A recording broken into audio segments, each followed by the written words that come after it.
Ini adalah ibu yang paling jahat yang pernah saya lihat. Tiap hari dia menyuruh anaknya makan obat tidak jelas. Chloe mengira itu adalah obat yang harus diminumnya selama 18 tahun. Chloe mengidap penyakit diabetes bahkan kelumpuhan kaki. Tapi dia mengetahui sesuatu. Dia mengambil kantong belanja ibunya, diam-diam mengambil coklat. Dia menemukan obat yang sering dikonsumsinya di dalam. Di situ tertulis itu adalah obat ibunya. Dia tidak peduli. Malamnya, ibunya memberikan obat pada Chloe. Chloe ragu tapi tetap memakannya. Dia terus berpikir semalaman. Paginya, dia terdiam melihat obat di tangannya. Chloe sangat pintar di bidang kimia. Dia mengambil botol obat dengan alat jepit yang diciptanya. Dia melihat mobil pengantar surat, Chloe pun turun mengambilnya.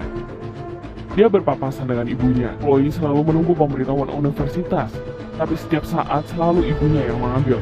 Dia berkata jika itu adalah surat kampus akan memberitahunya. Chloe melamun melihat botol obat. Dia semakin curiga. Dia melepas label di botol obat, ternyata ada label lain di botol. Malamnya, ibunya kembali memberinya obat. Chloe pura-pura meminumnya, dia memuntahkannya saat ibunya pergi. Dia merasa curiga dengan obatnya. Dia pergi ke ruang tamu membuka laptopnya untuk mencari obat apa yang dimakannya. Tapi tidak ada sinyal di rumahnya. Chloe sedikit kaget. Dia tidak tahu bahwa ibunya melihat semuanya. Besoknya dia menelpon apotek. Tak terduga apotek itu sudah disogok ibunya. Dia memutus panggilannya. Kemudian dia kembali menelpon orang asing.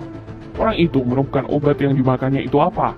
Orang itu berkata itu obat merah yang bisa mengobati penyakit jantung. Sangat jelas itu beda dengan obat hijau yang dimakannya. Chloe seketika melongo. Dia kabur saat sedang nonton film dengan ibunya. Dia menemukan apotek di jalan. Chloe menanyakan obat apa yang dimakannya kepada apoteker. Tapi perkataan apoteker membuatnya langsung ketakutan. Itu adalah obat hewan yang bisa melumpuhkan. Ibunya juga menemukannya. Dia tidak percaya ibunya setega itu padanya. Mungkin kelumpuhannya adalah perbuatan ibunya. Ibunya menyuntik kaki Chloe, Chloe pingsan. Ibunya memeluknya. Paginya saat bangun sudah ada sarapan yang dibuat ibunya. Dia pergi membuka pintu, tapi pintu terkunci. Ternyata pintu sudah ditahan ibunya dengan kayu. Dia mulai frustasi. Chloe membuka jendela, memakan sarapannya dulu. Dia mengambil solder dan selimutnya, kemudian minum air. Dia keluar dari jendela. Meskipun bahaya, tapi dia tidak peduli. Dia sampai di kamar jendela ibunya. Mencolok kabel solder dan membuat lubang di kaca. Kemudian menyembur air ke kaca, kaca pecah. Dia meletakkan selimut di atas kaca mencegah dirinya terluka. Tapi penyakit asmanya kambuh, dia segera mencari inhaler. Dia bersiap turun ke bawah tapi tidak sengaja jatuh. Tiba-tiba jari kakinya bisa bergerak karena dia sudah tidak meminum obat itu berhari-hari. Ternyata semua ini perbuatan ibunya. Dia berusaha naik ke kursi roda, kemudian bersiap kabur.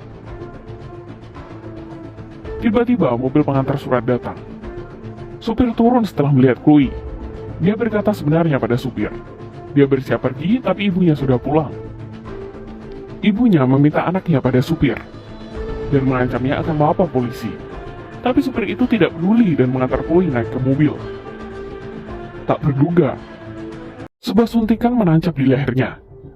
Chloe ketakutan setengah mati. Saat terbangun, dia sudah terkurung di ruang bawah tanah. Dia menemukan surat lolos seleksi dari banyak universitas. Ternyata ibunya menyembunyikan semuanya darinya. Dia menemukan yang lebih seram di sebuah kotak. Ternyata dia bukan anak kandung ibunya. Ternyata anak kandung ibunya meninggal karena asma dan kelumpuhan. Dia pun mengambil seorang bayi di rumah sakit, menjadikan bayi itu seperti anaknya dengan bantuan obat lumpuh, asma, dan diabetes. Mengurungnya selama 18 tahun. Ibunya pun datang menyadari kebenaran sudah terungkap. Dia mengambil suntikan bersiap menyuntiknya. Chloe kabur ke gudang. Dia melihat cairan hitam di rak. Saat pintu terbuka, dia meminum cairan hitam itu. Karena dia tahu ibunya takkan membiarkannya mati, dia pun dibawa ke rumah sakit. Saat siuman, ibunya menunggunya di luar. Saat ibunya pergi, Dia mengkode suster ingin menulis sesuatu, tapi suster itu tiba-tiba dipanggil. Ternyata itu perbuatan ibunya. Dia mendorong Chloe keluar. Dia berusaha mengkode orang untuk membantunya. Suster itu kembali dan melihat kertas yang ditulisnya. Polisi datang mencegah ibunya, dia mengambil pistolnya. Dia tertembak di bahu. Chloe melihat ibunya di penjara setelah 10 tahun. Kakinya tidak sepenuhnya sembuh. Kelumpuhan itu terus menemaninya selamanya. Dia berkata pada ibunya, dia pergi menjenguk kakek neneknya, seperti anak yang sedang berbincang dengan ibunya. Tapi ekspresi ibunya sedikit ketakutan. Tiba-tiba Chloe memuntahkan obat dari dalam mulutnya. I love you, Mom. Open wide. Jika kalian menyukainya, jangan lupa follow, like, and share ya. Makasih.